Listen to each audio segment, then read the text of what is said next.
Hindi pa tapos si US President Trump sa Venezuela. Anya, posible ang isa pang military strike kung hindi makikipagtulungan ang mga natitirang opisyal doon sa sinasabi niyang US efforts to get Caracas fixed.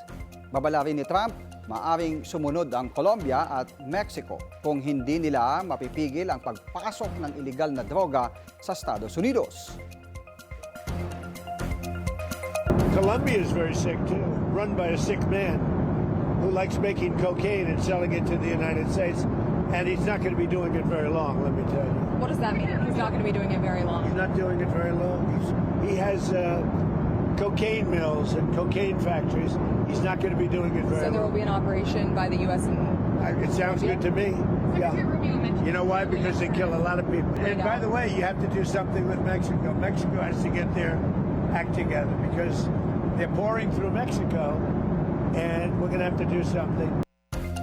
Sa Cuba naman, wala raw balak atakihin ito ni Trump. Anya, close to collapse na ang nasabing bansa.